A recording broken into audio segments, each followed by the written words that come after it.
Hi friends, welcome to our channel. ఈరోజు మన special అక్కి రొట్టి అండి. ఇది కర్ణాటక స్పెషల్. దీన్ని అక్కి రొట్టి అంటే ఏదో అనుకున్నారు, రైస్ రొట్టి. ఈ రైస్ రొట్టి చాలా హెల్దీ అండ్ టేస్ట్ కూడా చాలా బాగుంటుంది. ఎప్పుడు రొటీన్గా చపాతీలు ఇవే లేకుండా ఇలా వెరైటీగా చేసుకొని తింటే టేస్ట్కి టేస్ట్, హెల్తీకి హెల్దీ కూడాను. నా ఛానల్ చూసే ముందు సబ్స్క్రైబ్ చేసుకొని వాళ్ళు ఉంటే సబ్స్క్రైబ్ చేయండి. అండ్ ఇలాంటి రెసిపీస్ కోసం నోటిఫికేషన్ కోసం అని గంట బిల్ కూడా నొక్కోండి. ఇప్పుడు తయారీ విధానం చూద్దాము. ఒక బిగ్ సైజ్ ఆనియన్ తీసుకొని ఇలా సన్నగా కట్ చేసి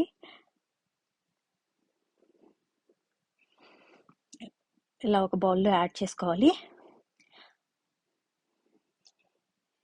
ఇది దీన్ని సోయా ఆకు అంటారు, దీన్ని దిల్లాకు కూడా అని అంటారు. కర్ణాటకలో సొప్పు అని కూడా అంటారు. ఇది మెయిన్ ఇంగ్రీడియంట్ అండి. ఇది లేని వాళ్ళకి మనకి కొత్తిమీర కూడా యూస్ చేసుకోవచ్చు. ఇలా సన్నగా కట్ చేసి పచ్చిమిర్చి కూడా ఇలా సన్నగా కట్ చేసి యాడ్ చేసుకోవాలి. ఇట్లా నేను 2 క్యారెట్ తీసుకొని ఇలా నేను చూపించినట్టు తురుముకొని ఇలా యాడ్ చేసుకోవాలి. చూడండి ఎంత హెల్దీగా ఉందో. దీనికి తగినట్టు సాల్ట్ కూడా వేసుకోవాలి.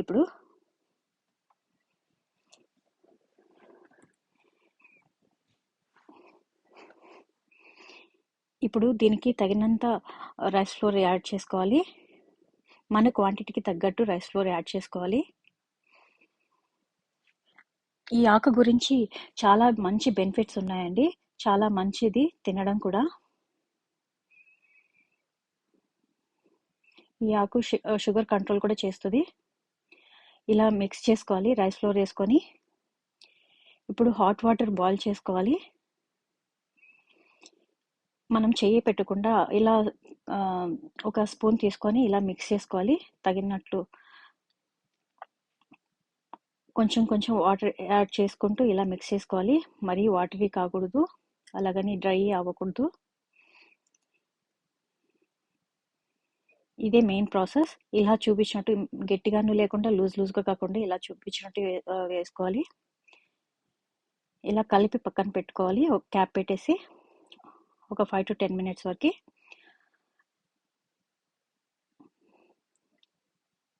ఇది నానిన తర్వాత మనం రోటీ చేసుకోవడమే.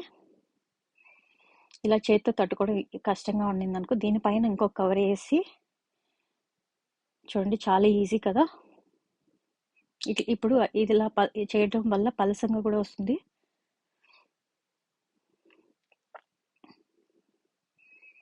చూడండి, సేమ్ చపాతీలాగా పల్స్గా ఉంది. ఇలా కడాయి మీద ఒక 1/2 టేబుల్ స్పూన్ దాకా ఆయిల్ వేసుకొని, ఆయిల్ ఇష్టం లేని వాళ్ళు స్కిప్ చేసుకోవచ్చు. దీనిపైన క్యాప్ పెట్టేయాలి. ఇట్లా 2 సైడ్లు కాల్చుకోవాలి. దీనికి చట్నీ, పచ్చి కారం చట్నీ మెయిన్, చాలా బాగుంటుందండి టేస్ట్. ఇలా పచ్చిమిర్చి, చింతపండు బాయిల్ చేసుకోవాలి. అవి మిక్సీలో వేసుకొని గార్లిక్ వేసుకోవాలి. జీలకర్ర, మిరియాలు కొంచెం డ్రై రోస్ట్ చేసుకొని ఇలా వేసుకోవాలి. కొత్తిమీర వేసుకోవాలి. 1/2 టేబుల్ స్పూన్ వరకు కొబ్బరి పొడి, తగినంత సాల్ట్ వేసుకోవాలి. ఇంకా డైరెక్ట్ మిక్సీ చేసుకోవడమే. చూడండి ఇలా. దీన్ని కాంబినేషన్లో తింటే మాత్రం చాలా బాగుంటుందండి. దీన్నే పచ్చికారం అని అంటారు కర్ణాటకలో. చూడండి, ఈ రెసిపీ కానీ నచ్చినట్లయితే ప్లీజ్ లైక్ అండి.